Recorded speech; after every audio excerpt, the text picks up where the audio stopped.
This is Arnie Pickholtz with our version of the truth. Somewhere along the line, you have to ask yourself how we have come to look at our religious institutions as targets of violence.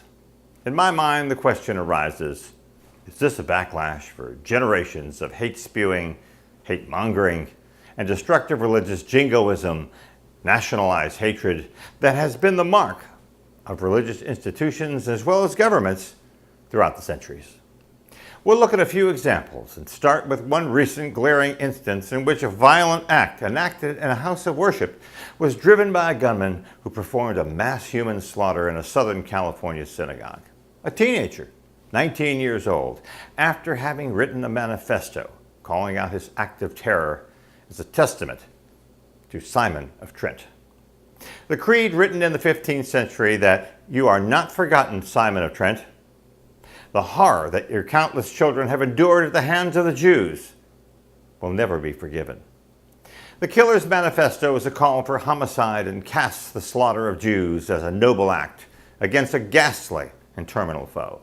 "I would die 1,000 times over to prevent the doomed fate that the Jews had planned for my race," it says, and cites his murderous intentions of achieving a high murder rate with a high score on the insidious internet sites that disseminate and channel this kind of murderous intent to an ever-waiting audience. Exactly who is or was Simon of Trent? He was a boy of 2 from the city of Trent, Italy, whose disappearance and murder was blamed on the city's leaders and the Jewish community, based on an allegation that his dead body was found in the cellar of a Jewish family's house, and the confessions of Jews obtained under judicial torture. Simon went missing on March 24, 1475, and was discovered by a Mr. Seligman, a cook, in the cellar of Samuel on Easter Sunday, 1475. 15 Jewish men and 5 Jewish women were charged with ritual murder, the killing of a Christian child in order to use his blood in Jewish religious rites. The men were tortured, killed, burned at the stake, but the major significance of the event was that the church condoned the act by refusing to censor its primary antagonist, Johannes Hinderbach, Bishop of Trent, who then promoted the child to be canonized as a saint. Saint Simon was eventually considered a martyr and a patron of kidnap and torture victims. His entry in the old Roman martyrology for March 24th reads, and is translated, "At Trent, the martyrdom of the boy Saint Simeon, who was barbarously murdered by the Jews, but who was afterward glorified by many miracles." Is today's violence in religious institutions a case of what goes around comes around, bad religious karma, or just a sickness within all religions that call for exclusivity and or divine superiority with the most holy, the greatest mythology, and the most powerful God message? Is there a correlation between what has transpired over the centuries within many religions, the brutality, the manipulation of the masses, the power-hungry disguised as spiritual, and the license given to governments for creating crisis and launching aggressive military actions against a neighbor with a different point of view, a different race, or simply for economic gain? How does this national paranoia play out today? The aggressive movement of our current government against Iran, while arming its neighbors, particularly Saudi Arabia, without consensus from Congress, feels like a warlike maneuver, directed by a small cadre of hawkish government officials, and feels like the prelude to warlike aggression, and the hyper-intensity that stirs within us to kill, to maim, and to destroy others. We might want to look at the concept of sanctuary in the church to find a corollary for escaping the terror we impose on ourselves as aggressors, victimizing perceived enemies, and hunting them down. Imagine the human cost of a national state of war.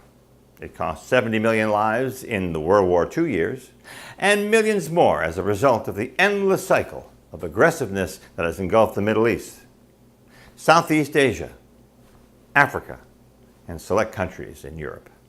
Where do the victims of aggression escape to? For many years, they escaped to the churches and houses of worship, where sanctuary meant that you were safe. Sanctuary is a word derived from the Latin sanctarium, which is, like most words ending in "arium," a container for keeping something in this case, holy things or perhaps cherished people.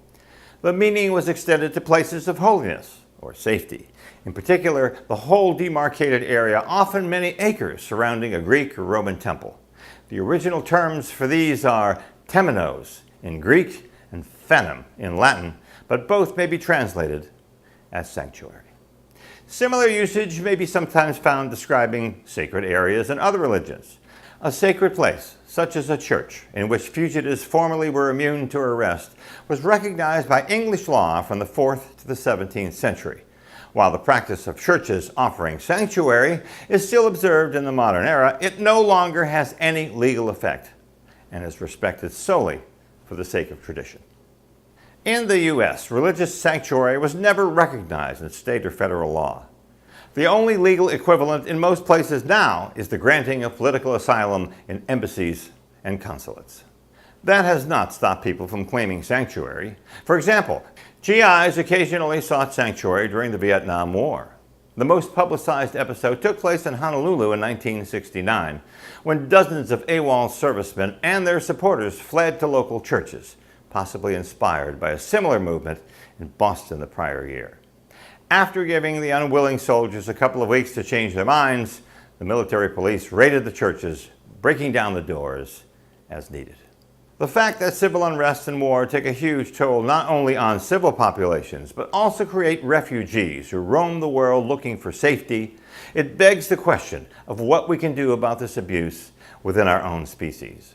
Yuval Noah Harari is an Israeli historian and a professor in the Department of History at the Hebrew University of Jerusalem. He is the author of the international bestseller, Sapiens, A Brief History of Humankind. Harari sees the scientific revolution as founded on innovation in European thought, whereby elites became willing to admit to and hence to try to remedy their ignorance. He sees this as one driver of early modern European imperialism and of the current convergence of human cultures. Harari also emphasizes the lack of research into the history of happiness, posting that people today are not significantly happier than in past eras. He concludes by considering how modern technology may soon end the species as we know it, as it ushers in genetic engineering, immortality, and non-organic life. Humans have, in Harari's chosen metaphor, become gods. They can create species. What will their temples look like, and how will they function in these times? This is Arnie Pickholz, and thanks for watching.